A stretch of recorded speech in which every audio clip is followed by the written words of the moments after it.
My daughter, Nicole. Girlfriend, Georgia. Nicole has autism. Fake names. Nicole didn't have an easy childhood. I was an active participant in her life, and I'm almost certain I was a good father. But she saw the financial struggles, and her mother was neglectful. She fed her and bathed her, but was impulsive and liked to go out a lot.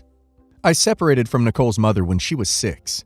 Nicole's mother eventually, in the following 4 years, cleaned up her act, went to counseling, and has settled down and has a son. We were still close friends. I've been with Georgia for 5 years. Georgia has 2 sons, 15, 13, and we have a daughter who is 2. Her sons live with us 2 consecutive weeks of the month. Nicole has always acted out. When she was 8, we got a dog, and she threw it down the stairs. Since that incident, she's been in counseling 2 times a week. I do not normalize her behavior. She has anger issues, but I do try not to blame her for this. We haven't had a pet since. We also haven't really had any major incidents. A couple screaming fits, once where she pushed me down the stairs, and only when she's off her meds. I love my daughter, but I'm slightly scared of her. We told Nicole that we no longer saw it safe to travel away to see her grandmother next week. Her grandmother is vulnerable, and it's a 7-hour car journey, not including traffic. She freaked out and punched me. It hasn't really affected me, but it has worried my girlfriend because of her sons and our very young daughter. If this was the first incident, I feel like Georgia would let it go. But this isn't the first time Nicole has lashed out at me. Thankfully, never my other children. Later that night, Georgia told me that basically, she doesn't want Nicole in our lives. She wants Nicole to stay with her mother and for us to completely be done with her because of her behavior. I'm not going to say her fears are totally ridiculous, as overcoming the violence, Nicole has stolen, most being 400 pounds, from us. Nicole is my daughter. I believe there is something more playing on her mental health than autism, but she hasn't been diagnosed with anything despite seeing a counselor twice a week. I just need someone to tell me what to do here, because I can't cut my daughter off. But if I don't, then I'm telling Georgia her fears are ridiculous and that I'm putting my adult daughter before my toddler. I've suggested family counseling, but Nicole isn't open to it. Nicole needs more, or better, or more tailored help than she is getting. Family counseling is not the answer. Nicole needs a more specialized care program. That is your first priority. Speak honestly with her therapist so they know the extent of her behavior. You don't need to cut her out of your life. You may need to see her outside of the home, though. Spend time with her, but only you and at other places, parks, out to eat, etc. 2 weeks ago, sister-in-law needed to borrow supplies for a charity event she was working on. The event was starting before I got home from work, so I gave her the garage code and told her she could find what she needed in my office cabinets. Later that day, she texted me saying she had her niece with her, and that her niece had an accident, but that they cleaned it up, and it's practically invisible now. She must be blind, because it is shockingly visible.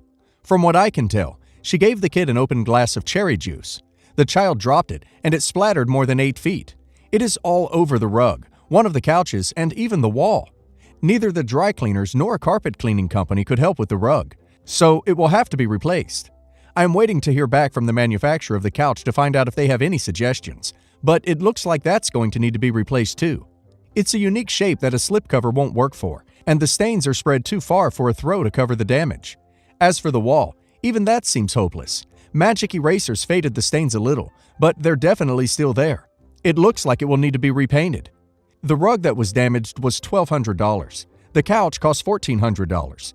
Delivery will be extra. Repainting won't cost anything. I know the couch and rug probably sound really expensive. However, I'm an interior designer, so it comes with the territory. I work for myself and meet clients in that home office, so these things do need to be replaced. Is it unreasonable to ask my sister-in-law to pay the costs? $3,000 is going to be a tough pill to swallow. I would fish her for a reaction. Tell her that the stains did not come up and a carpet upholstery cleaning business said the items were a total loss. This is going to depend on your relationship with the sister-in-law and their financial ability to pay you. Could this end your relationship if you demand payment? I would want her to replace the stuff. No, it is not unreasonable. Perhaps you can approach this in a way that does not cause a rift between the two of you. You can sit down and discuss the method of payment, be it in rates that she can afford or all at once. It would be best if you were as tactful as possible. My, female 27, fiancé, male 27, allowed our neighbor, female mid-20s, to stay the night over at our place while I was gone to a different city. When I came back, he told me this, but I feel like he's lying and more happened. His story is that she came over at 2 a.m. because she was locked out of her apartment and needed a place to sleep. She has been our neighbor for less than 3 months, so firstly, he shouldn't have let her in anyways. I also asked her about this, and she told me that she couldn't get into her apartment and had to wait for the next day for the locksmith. For me, the story doesn't add up for multiple reasons. 1. We have a female neighbor, so why wouldn't she go there? That would be my first option if I was in her shoes. 2. We also have a cheap hotel at 10 minutes drive, so also could have gone there. Personally to me, both of these options are better than living with an unknown dude, so I think he cheated on me with her, and this is their cover-up story. You guys think their story is plausible? He told me that I was acting crazy over nothing. We both have been together for 2.5 years, and I love him, but I won't stay with him if he cheated, and to me, it looks like he did. Their story doesn't add up in my mind. Any advice? If I were her, I wouldn't have been able to justify a night in a hotel financially. Don't assume she can. If I were her, I would have knocked on y'all's door, expecting you to be there too, because a couple is safest to me. If I were her, maybe I would have knocked on the female neighbor's door first, but she, the neighbor, didn't answer because it was 2 a.m., and as a woman living alone, I wouldn't feel safe opening the door to someone unknown. You say in a comment that she slept very little, and he didn't sleep at all. That makes perfect sense to me. The goal wouldn't be sleeping or cheating. It would be passing time in a safe place until morning. It sounds like he opted not to turn her away. That's it. She didn't live with an unknown dude. She was in an emergency situation. Unless you've got other context you're leaving out from either this situation or your relationship, I think this feels a bit reactive. Ask to see receipt from locksmith. Alright, so the key players in this story are me, 25 male, my girlfriend Anna, 25 female, my brother Bill, 28 male, and my brother's girlfriend, Callie, 23 female, who have been dating for 3 years and live together. Also relevant are my other brothers, Dan, 24 male, and Eli, 9 male. I've been dating Anna for about 6 months. She's really awesome, and I see a future with her for sure. We met on Tinder and have been pretty much inseparable since. We fight some, but no more than most couples, I'd say. This is definitely our biggest issue, and I'm worried it's going to spell the end of us. Anna is really jealous of Callie, weirdly jealous, about things that I think are completely unreasonable. Anna, Bill, Callie, and I all live in the same city, so we see Bill and Callie a lot. Until about a year ago, Bill and I lived together, but now I live on my own and he lives with his girlfriend. Bill and Callie are both big nerds. He's a botanist, and she's pursuing her PhD in some sort of physics thing that has to do with space. She's crazy smart. I really love Anna, but I don't think she's ever been someone to get along with other women very well. I knew from the start that she didn't like Callie, and I don't really feel like she's making much of an attempt to hide that fact. Whatever, I can't force her to like my brother's girlfriend. She thinks Callie is stuck up, shallow, entitled, arrogant, causes drama, whatever. I don't agree with her, but I can chalk all that up to an opinion about her personality, which I feel like will change if she gets to know Callie better. It's the specific things that I don't know how to react to. 4 months ago, my grandmother passed away. The funeral was on the other side of the country, so we all packed up and flew there for the funeral and to visit family.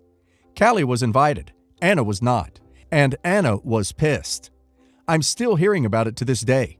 And while it seems like she understands that Callie had met my grandmother and known her for many years and should have been invited, she doesn't get why my dad didn't just go ahead and spring for another plane ticket for Anna to make it fair. I feel like we've spent months talking in circles about it, and at this point, I wish she would just forget about it, you know? If I had known it was going to be a big deal, I would have just bought her a ticket myself. 2 weeks ago was my dad's birthday. My brothers, Anna, Callie, and I all went to visit for his birthday. Callie and Bill were allowed to sleep in the same room, but my dad asked that Anna sleep in the guest room. His reasoning is that he wants to keep things as appropriate as possible for my youngest brother. I agree with Anna that this is kind of unfair. But, on the other hand, Callie and Bill live together, and Eli has stayed with them for the weekend before. I tried to explain to Anna that in a year or so my dad won't mind. Callie slept in the guest room the first several times she visited. But for now, he's just trying to look out for his kid, and it's his house, his rules. So we fight about these two things all the time. She accuses my family of liking Callie more, which I ducked up and told her, well, yeah, they've known her longer. We love Callie. Idiot. And then accuses me of liking Callie more, and of not being serious about her, etc. I don't know how to handle this, because I never really expected to have a girlfriend be jealous of someone who is basically my sister-in-law.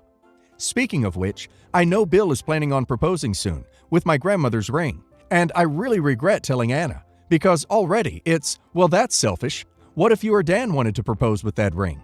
She shouldn't just take it all for herself. As if it were Callie's decision and not something Bill wanted to do. And even if I tried to explain that we talked about it and decided that Callie actually knew our Gmail, so it was appropriate, Anna just doesn't want to hear it. I feel like we're building up to a big blow-up here. Every day she's hinting that she wants to move into my apartment, hinting that she wants to get engaged or whatever, but it all comes off as her wanting to one-up Callie. It's frustrating because I feel like this isn't really who she is. Usually she's very laid back and kind of open to talking through our problem. But the minute Callie's involved, somehow it all turns into a total crap show. What should I say to her? Where do I even start? Edit. I love my family, and Callie is part of my family. I'm going to tell Anna that she needs to cut this out, that Callie is my family, and that she can't expect to have the same relationship with my family as someone who has been around 6 times as long. If she doesn't cut it out, well, I'm guessing that'll be Splitsville for us, which sucks, but better now than a year from now, right? Poor girl. It must be exhausting to wave that many red flags. It is never a good sign when a woman admits that she's never really gotten along with other women and accuses other women of creating drama. Your girlfriend is a drama queen. That problem is not going to get better. She is going to continue to be jealous of your Callie, who has been in your life longer than Anna and is going to be your sister-in-law soon. Do you really want to spend the rest of your life feeling pressured into making major decisions so that Anna can feel like she's one-upping Callie?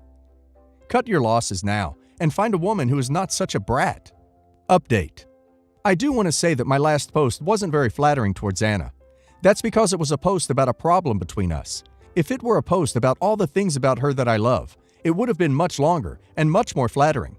I just wanted to say that because Anna isn't a bad person, and I think a lot of you got an unfair impression of her based on my perspective of a problem we have. That said, long story short, we broke up. So, this post isn't very flattering either. I wanted to talk to her and see if I could get to the root of her problem with Callie and with my family, and it seemed to boil down to this. Anna feels like because my parents have 4 boys, they embraced Callie as a surrogate daughter, but now that role has been filled and there isn't room left for Anna. She talked a lot about how Callie has the advantage, and that she, Anna, hasn't really been given an opportunity to prove herself. She explained that that's part of what upset her about not being able to come to California to my Gma's funeral. Not the funeral, but afterwards when we all cleaned out Grandma's house and everything. She said she wanted to be there to show that she was helpful, dedicated, caring, whatever. I felt really weird about all that, because it seemed like she was viewing everything as an opportunity to make herself look good. I don't know if I can explain it well, but she was explaining it in this really calculating way, and it seemed like she didn't genuinely care about us, just about making herself look good. I tried to explain to her that I think the only advantage Callie has is that she's been around longer. I pointed out that Anna is the same religion as my family, Catholic, kind of a big deal to my mom, that she's from the same region, Northeast, that she and my mom share a profession, teaching, and a bunch of other little things. She wasn't hearing it, so I suggested we take a break to think things over, because Callie is about to be my family in a very real way, and if she can't stand that, then maybe the relationship isn't working out. Anna told me that she doesn't do breaks, so I told her, fine, it's a breakup. But if you change your mind in the next few weeks, I'd love to talk to you. That was Thursday. So that's where we were until Sunday evening. I was at Bill and Callie's watching football, getting a little drunk, feeling sorry for myself, but also feeling pretty good because the Patriots won. Callie's a Panthers fan, so she's been having a pretty good season also, and all 3 of us were having a good day overall. And then Callie started getting Facebook messages from Anna. A lot of them. I don't know if she was drunk or just pissed off, but it was just message after message of, I hope you feel good about yourself. I think it's disgusting how you consider all, our last names, your territory. My mom only tolerates your pathetic redneck blah blah blah because she thinks she'll be able to support her when she's old. People duck their cousins where you're from. I bet I can find a story or 2 about you. I hope you enjoy that ring. It's probably the nicest thing you've ever touched. Congrats on marrying up in the social class. All the kids in the watering hole in whatever podunk BS village spawned you sure will be impressed. How will you even get the news out? Smoke signal? I didn't think they'd gotten electricity there yet. I bet you're pregnant and making him propose to save face for your bastard baby. These aren't direct quotes, but sort of the gist of it. Basically, just a lot of really mean stuff about how Callie is from the South, grew up poor, her parents are Mennonites, etc. Also accusing her of feeling threatened by Anna and forcing me to break up with her. Not nice stuff. Callie was pretty upset and had to deactivate her Facebook. Bill's pissed. I'm pissed. But there's nothing good that could come from me confronting Anna. I feel like such an a-hole for even bringing Anna around in the first place, because none of it was worth all of this BS. Callie blames it on the fact that Anna grew up an only child in a wealthy family. I don't know if that's true or if Anna is just mean-spirited. Either way, I feel really guilty for being the source of all this for Callie. And also, the Facebook messages spoiled that Bill was going to propose. So that's a bummer. Callie's dad is a jeweler and is resizing the ring, so he can't even give it to her yet. He was going to do it at Christmas, but I think he's going to do it at Thanksgiving instead. So there's a bit of a happy ending there.